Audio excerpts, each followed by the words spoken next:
2부 조간 브리핑.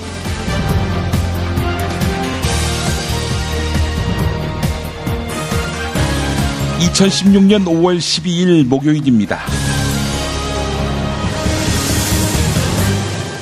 한겨레 권태호 국제 에디터의 느리고 불편해야 선진국이다, 그 일부를 소개하면서 시작하겠습니다.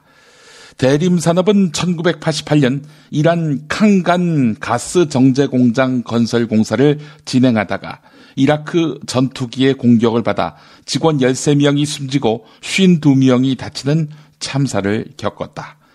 그러나 대림산업은 이후에도 철수하지 않고 책임지고 완수하겠다며 공사를 끝까지 마쳤다. 핏값으로 산 신뢰다. 기업으로서, 계약자로서 훌륭하다 할 수 있겠다. 그러나 이젠 더 이상 이러면 안 되지 않을까? 이명박 전 대통령도 과거 현대건설 과장 시절 태국 건설 현장 사무실에 칼을 든 괴한들이 들이닥쳤을 때 온몸으로 금고를 껴안고 열쇠를 끝내 내놓지 않은 채 결사항전했던 일을 자서전에 적어 놓았다.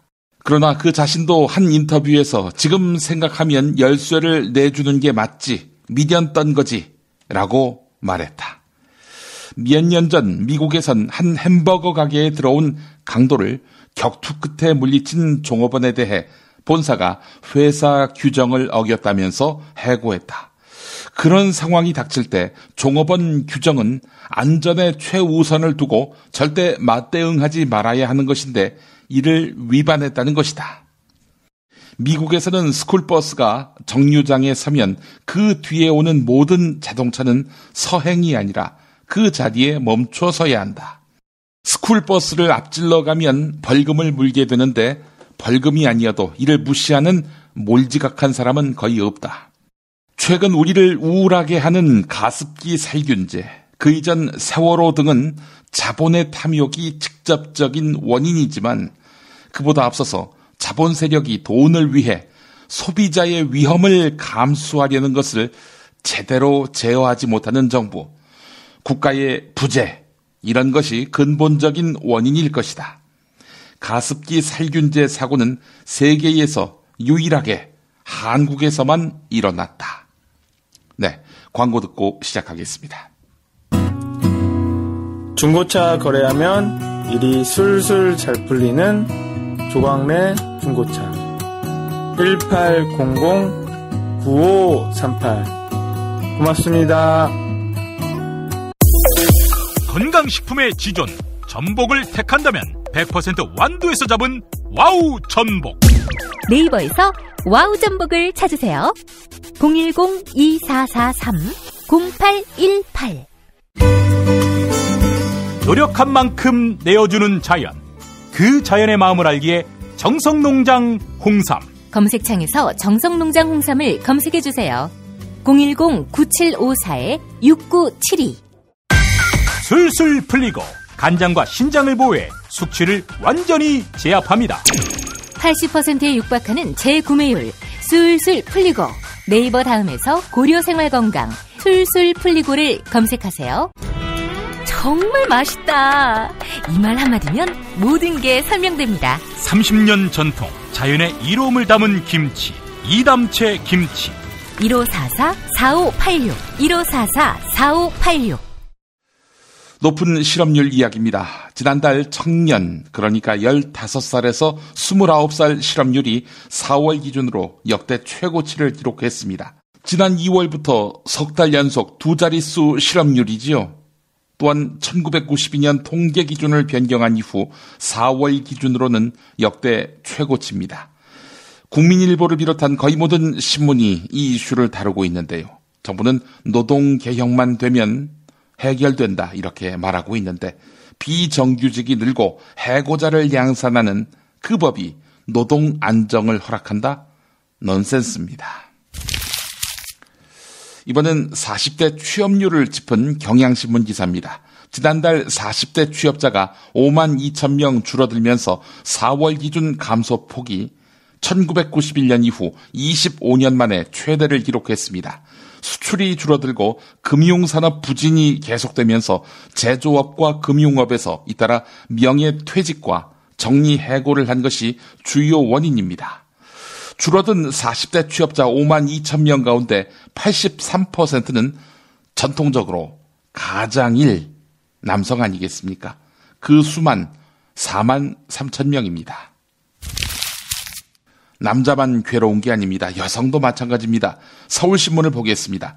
경기 침체 속에 20대에서 30대 전문대졸 이상 고학력 여성의 취업난과 경력 단절 현상이 심화되고 있습니다. 고학력 여성 가운데 비경제활동 인구 증가율이 5년 만에 최대 수준으로 높아졌는데요. 경기가 둔화함에 따라서 본인의 의사와 무관하게 퇴사하는 비율도 높아지고 있습니다. 주된 일자리에서 1년 이내에 퇴직해 비경제활동 인구로 분류된 고학력 여성의 퇴직 사유 가운데 비자발적인 사유, 원하지 않는데 어쩔 수 없이 그만둘 수밖에 없다. 그만둘 마음이 없는데 그만둘 수밖에 없었다. 네, 이런 입장을 표한 여성들이 2014년에는 23.9%였는데 지난해에는 25.5%로 높아졌습니다. 추락하는 취업률, 치솟는 실업률. 이 와중에 국가는, 공공은 없습니다. 국가와 공공의 관심은 대기업 수익입니다. 공공조달에서 중소기업만 참여할 수 있었던 중소기업 간 경쟁 제품 시장이 중견기업 또 대기업에도 일부 개방될 것으로 전망된다는 동아일보 기사가 있습니다. 120조 원에 달하는 공공조달 시장에서 중소기업 간 경쟁 제품 시장 규모는 약 20조 원으로 전체의 16.7%에 해당합니다. 정부는 개선안이 실행되면은 20조 원 가운데 약 4조 원에서 6조 원 정도가 중견 그리고 대기업에 개방될 수 있을 것으로 보고 있습니다. 20조 모두 중소기업이 가져가는 건데 이 가운데 4조에서 6조를 떼어서 대기업에게 줄 수 있다. 이거 아닙니까? 중소기업 중앙회 관계자는 중소기업에 대한 보호막이 사라지면은 중소기업과 중견 대기업 사이에 가격 경쟁이 벌어져서 중소기업이 고사할 수밖에 없다. 이렇게 지적했습니다. 말라 죽는다. 이게 고사지요. 한국의 재벌은 혼 좀 나야 합니다. 한국일보 일면 기사입니다. 금융당국이 최은영 전 한진해운 회장 일가가 한진해운 자율협약 신청 직전에 주식을 전량 매각했지요. 이 과정에서 미공개 정보를 이용한 혐의를 확인한 것으로 알려졌습니다. 미공개 정보를 이용하지 않았겠나 이런 가설이 나돌았는데 미공개 정보를 이용했다. 이렇게 의혹이 정설로 확인됐다는 것입니다. 금융위원회는 지난달 말부터 최은영 회장과 두 딸이 한진해운의 자율협약 신청이라는 내부 정보를 공시 전에 미리 알고 보유 주식을 전량 매각했다는 의혹에 대해서 조사를 벌여왔는데요. 최은영 회장 휴대전화를 분석해보니 이게 사실로 입증됐다는 것입니다. 최근 세월호 참사로 희생된 경기도 안산 단원고등학교 학생들의 재적 처리 문제, 심상치 않은 파장을 낳고 있습니다. 야권은 박근혜 대통령과 3당 원내지도부 회동 전까지 세월호 참사 특별조사위원회 활동기간 연장을 담은 세월호 특별법 개정안 처리를 위해서 여론 조성에 전력할 방침입니다. 하지만 여당 새누리당은 조사기간 연장이 내년 대선에 미칠 정치적 파장을 고려해서 불가하다는 입장을 고수하고 있습니다. 이런 이유입니다. 야당이 내년 대선을 앞두고 또다시 세월호 조사가 미진하다며 이슈를 끌고 갈 가능성이 커 보이기 때문이다. 라고 말이죠. 진작에 진상규명 되도록 도왔으면 이런 일이 있었겠습니까? 하여간 모든 게 당리당략입니다. 이러니 지난 총선에서 새누리당 굴욕을 당했던 거 아니겠습니까? 가습기 살균제를 사용한 임산부의 태아도 피해 질환에 걸린 것으로 나타났습니다. 살균제에 생식 독성이 있을 것이라는 의문이 사실로 드러났습니다. 그러니까 옥시 쪽과 옥시의 법률 대리인인 김앤장이 가습기 살균제에 생식 독성이 있음을 밝힌 서울대 보고서 내용을 뺀 채 검찰에 의견서를 냈다는 의혹을 받고 있는 상황 아닙니까? 그래서 더욱 주목됩니다. 국회 환경노동위원회 장하나 의원이 밝힌 것인데요. 폐하인 상태에서 사망했을 경우 의학조사의 한계로 인해서 피해 신청조차 하지 못하게 됩니다. 이러다 보니까 피해 규모는 우리가 헤아리는 것보다 훨씬 더 클 수 있다는 것입니다. 생식독성, 그러니까 뱃속에 아이가 있는데 이 아이에게도 악영향을 미친다. 이런 게 바로 생식독성 아니겠습니까? 한겨레가 보도했습니다. 한편 이 이슈를 그동안 파고들었던, 앞으로도 파고들어야 할 장하나 의원, 5월 말로 국회를 떠나게 됩니다. 술자리 많은 요즘 3차까지 달린 당신을 위한 필수품, 전창걸의 새싹 땅콩차. 이제 속쓰림은 잊으세요. 070-8635-1288 070-8635-1288. 수면 무호흡, 심한 코골이 이제 걱정 마세요. 여행, 군생활, 찜질방에서도 확인된 코골이 방지기구 코골이 119 1566-0783 1566-0783. 참치의 맛은 좋은 참치가 좌우합니다. 구이동 대양 참치가 그렇습니다. 무한 리필에 더한 무한 감동, 직접 경험해보세요. 구이동 대양 참치 02-455-8087. 한우 사고를 집어넣고 24시간 팔팔 끓인 곰탕, 연지연 곰탕. 어린이부터 노인까지 누구나 좋아하는 건강식 연지연 곰탕. 택배로 신청하시려면 010-7252-1114. 전자신문으로 올라오는 김용민 브리핑 알고 계시나요? 팟캐스트 김용민 브리핑이 발행하는 용민일보. 듣는 김용민 브리핑에 더한 보는 김용민 브리핑도 만나보세요. 잊지 마세요. 언론 그 이상의 언론. 용민일보. 이제는 정운호 게이트입니다. 부장판사 출신의 최유정 변호사의 구속영장이 청구됐습니다. 최유정 변호사가 정운호 씨로부터 50억 원이라는 거액의 수임료를 받은 사실이 알려졌지요. 최유정 변호사는 이숨 투자자문 실소유주 송창수 씨에게서도 수임료 50억을 받았습니다. 이런 거액의 수임료는 최유정 변호사가 재판부와의 친분을 강조하면서 형량을 깎아주겠다라거나 보석으로 풀어주겠다, 이런 말을 하면서 접근했기에 가능한 거 아니겠습니까? 변호사한테 보석 비용을 냈군요. 경향신문 보도였습니다.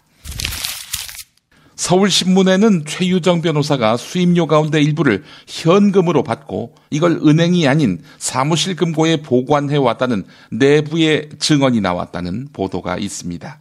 현금 중심으로 보수를 받은 거, 아무래도 세금 문제와 연관되어 있는 거 아니겠습니까? 주고받은 사람끼리 입을 다물면은 이 얼마가 오갔는지 어떻게 알 수 있겠습니까?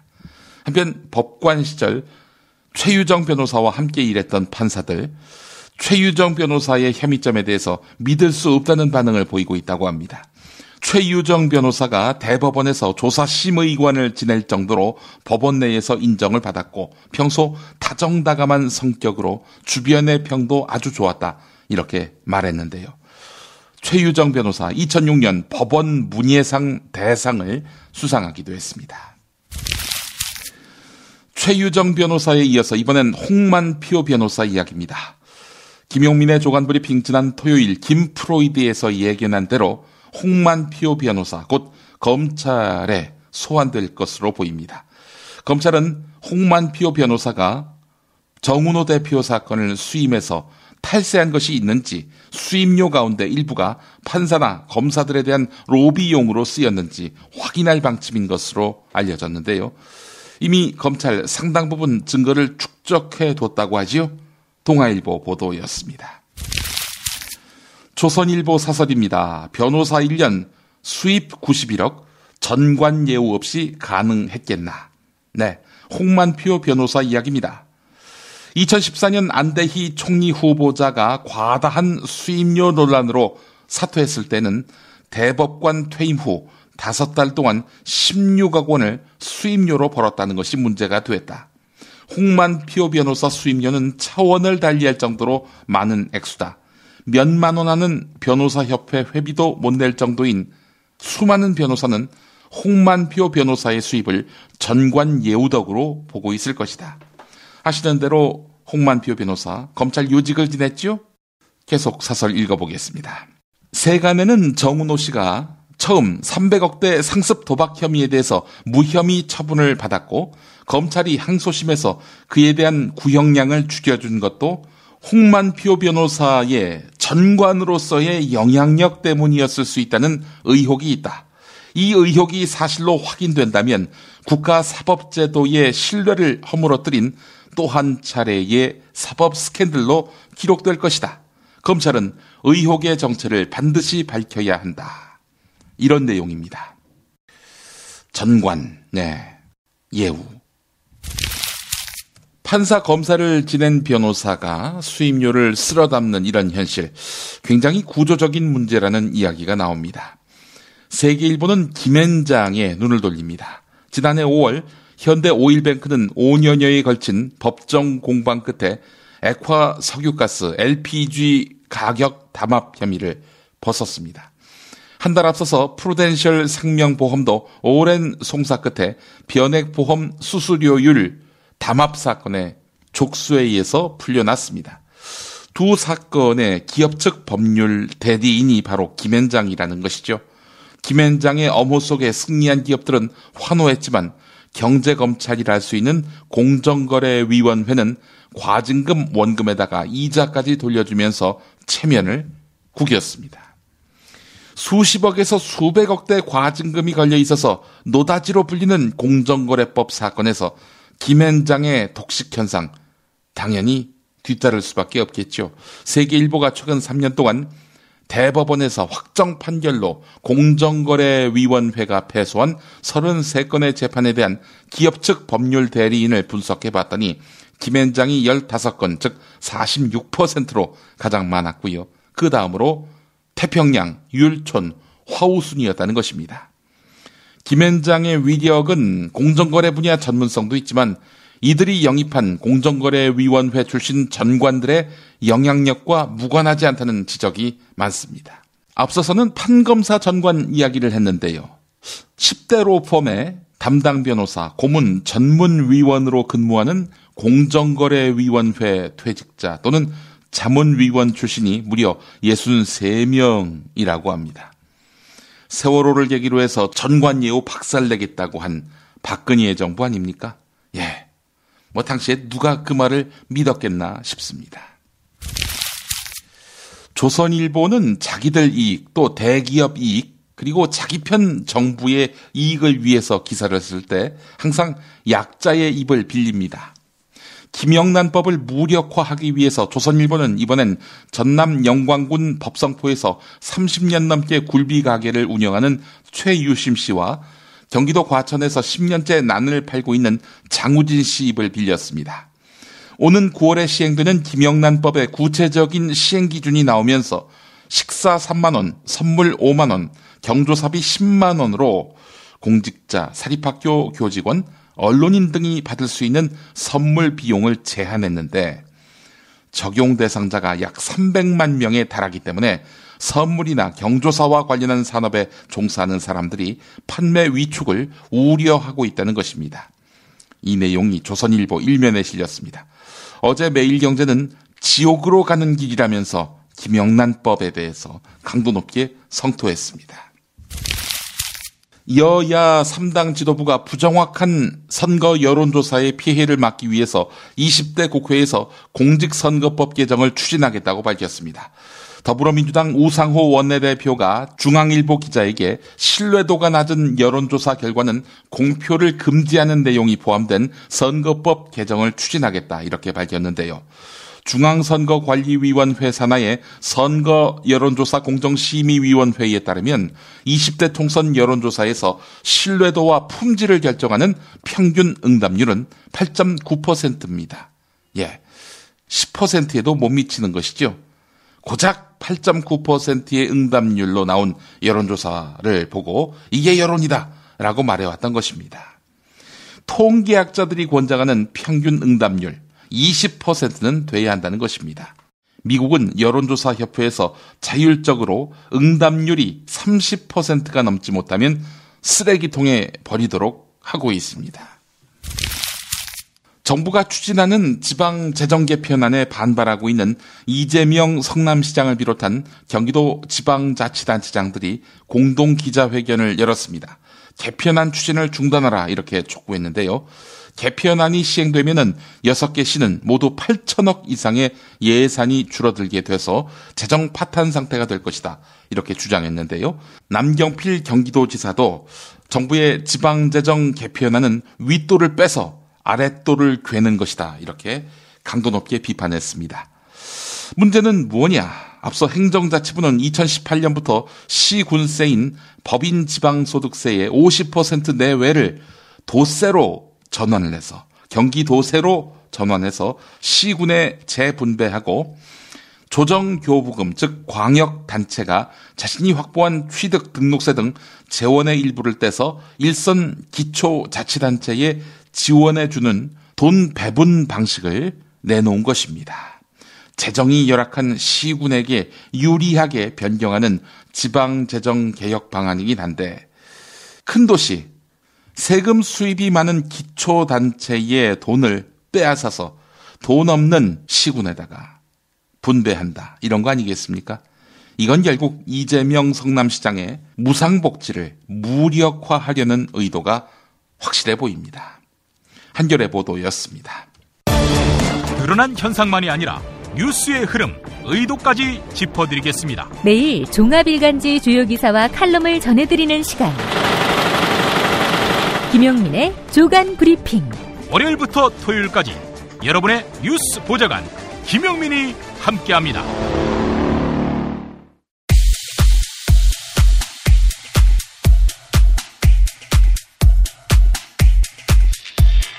이물리한 행진곡 부르면 보훈처장이 지옥으로 갑니까? 이원진 입장을 바꿔서 생각하시면 이물리한 행진곡은 2008년 5.18 민주화운동 기념식 이후 논란이 돼가지고 2009년, 2010년, 2011년, 12년에 재창이 되지 못했습니다.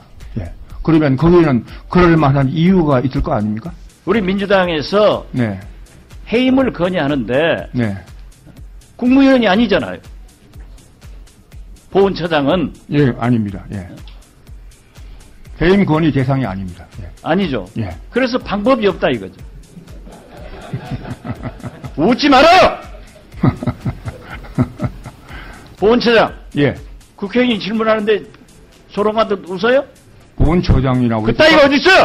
우리 보훈처장이라고 우리 국가보훈처는 순국선열과 호국영령 그리고 국가를 위해서 희생하고 헌신한 우리 국가유공자와 그 유가족을 위한 업무를 하는 곳이 국가보훈처입니다. 5.18 희생자들도 국가에서 인정을 했고 예. 보상을 했고 새누리당 대표도 일어나서 함께 노래를 불렀어요. 이것은 국민통합 차원에서도 그렇고 이 정부 국민통합 차원에서 예. 이물리한 행진곡을 부르면 대통합이 안 됩니까? 누가 반대합니까? 이 노래는 부르면 한쪽에서는 심지어 예, 찬성하지만 새누리당 김무성 전 대표도 예. 왜 노래 못 부르게 하냐? 새누리당 김무성 대표는 정부의 반대로 5.18 기념식에서 제창되지 못하고 있는 님을 위한 행진곡은 제창돼야 한다고 강조했습니다. 님을 위한 행진곡에 대한 종북 논란은 말이 안 된다며 이같이 말했습니다. 정의화 국회의장은 임을 위한 행진곡을 5.18 공식 기념곡으로 지정하기 위해 최선을 다하는 것이 국회의장의 책무라고 말했습니다. 임을 위한 행진곡을 5.18 민주화운동의 공식 기념곡으로 지정할 것을 촉구하는 국회 결의안이 채택됐습니다. 의원들은 이미 임을 위한 행진곡이 5.18 민주화운동 이후 33년 동안 추모 행사 등에서 언제나 울려 퍼진 상징적인 노래인 만큼 공식 지정곡으로 채택해 논란을 끝내야 한다고 촉구했습니다. 그것은 의원님들의 개개인적으로 생각을 견해를 달리할 수 있지만 국가보훈처는 국가유공자 단체인 보훈단체의 의견을 존중합니다. 그런데 우리 보훈단체가 반대합니다. 5.18은 보훈단체 아니에요? 5.18은 찬성하지만 5.18 이외의 모든 보훈단체가 반대합니다. 보훈처장님, 지금 답변이 적당하지가 않습니다. 처장님이 답변을 지금 계속 그런 식으로 하시니까 박지원 의원님도 점점 역정을 내시는 거 아닙니까? 지금 하신 답변을 제가 지금 적고 있는데요. 처장님 답변을 따지고 보면 결과적으로 처장님이 한쪽 편을 드는 것이 되기 때문에 이 답변은 보훈처장으로서 적당한 답변이 아닙니다. 보훈단체는 다 똑같은 보훈단체입니다. 네? 어떻게 그렇게 말씀하세요? 우리 보훈단체는 순국선열과 호국영령에 대한 묵념을 하지 않고 애국가를 부르지 않는 단체에서 민중의례용으로 사용하는 노래를 정부기념식의 공식 기념곡으로 지정하여 모든 참석자가 의무적으로 제창하는 것은 부적절하다고 생각하고 있습니다.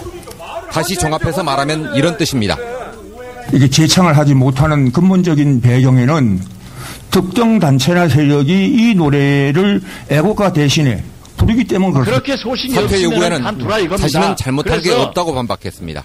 5.18 이 노래를 가지고 국가유공자의 업무를 대표하는 보훈처장을 사퇴하라 하는 것은 적절치 않다고 저는 생각합니다. 잘못하면 사퇴해야죠. 무엇을 잘못합니까 제가? 2013년 6월의 상황, 그리고 3년 뒤 광주 민주화운동 기념일, 올해도 임을 위한 행진곡은 제창되지 못할 상황. 낙천 직후 필리버스터 현장에서 울려 퍼진 강기정 의원의 구슬픈 이 노래. 깃발만 나부낀 임을 위한 행진곡 들어보자면 사랑도 명예도 이름도 남김없이 한평생 나가자던 뜨거운 맹세 동지는 간데 없고 깃발만 나부껴 새날이 올 때까지 흔들리지 말자. 세월은 흘러가도 산전은 안다. 깨어나서 외치는 뜨거운 함성 앞서서 나가니 산자여 따르라. 앞서서 나가니 산자여 따르라. 네, 한겨레 김종구 논설위원의 칼럼 세일즈 외교 세일즈는 이제 그만 보내드리면서 마무리하겠습니다. 세일즈 외교라는 말은 한국에서만 사용되는 영어다. 구글에서 세일즈 디플로마시를 넣어서 검색해 보면은 온통 한국 대통령들 이야기만 나온다.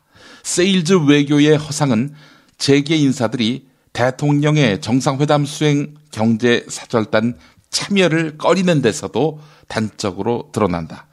대통령을 수행하는 기업인들 마음이 탐탁치 않다 이런 얘기입니다. 세일즈 외교를 수행하기 위해 나서는 경제인들 발걸음이 말입니다. 박근혜 대통령의 이란 방문 뒤에 나온 52조 원 수주 등 현란한 뉴스의 이면도 마찬가지다. 미국의 경제 제재 조처 해제 이후에 경제 재건에 박차를 가하고 있는 이란이 한국 기업들에게 요구해온 것은 자신들은 돈이 없으니 한국 쪽에서 파이낸싱을 책임져 달라는 것이다. 실제로 이번에 이란 쪽과 양해각서를 많이 체결한 비밀의 열쇠는 우리 정부가 이란 사업에 대한 금융 지원을 대폭 늘리기로 약속한 데 있다. 국책은행이 해외 프로젝트 자금을 대는 것은 리스크도 적지 않은 데다 국내 구조조정 등으로 인한 자금 부담도 만만치 않다. 그렇지만 대통령이 이란에 간다고 하니 가만히 있을 리 없다. 수출입은행과 무역보험공사 등에서 이란 사업에 대한 금융 지원 한도를 최대한 끌어올렸다. 말하자면 수주 비결은 외교에 있다기보다는 국내 금융정책에 있는 셈이다. 이란 쪽에서 한국이 이란 인프라 프로젝트에 250억 달러를 지원하기로 했다고 반색하고 나선 것도 그런 맥락에서다.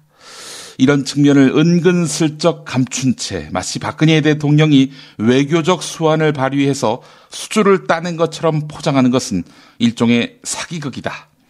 앞으로도 박근혜 대통령의 국외 순방, 나라박 순방은 계속 이어질 것이다. 골치 아픈 국내 정치를 잠시 잊어버릴 수 있고 국익을 위해 열심히 일하는 이미지까지 높일 수 있으니 그야말로 일거양득이다. 여기까지입니다. 곧 또 아프리카에 간다고 하지요. 정말 나쁜 대통령입니다. 조간브리핑 마치겠습니다.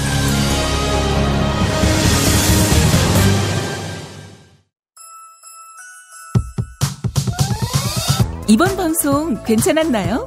작별의 여운 이렇게 표시해주세요.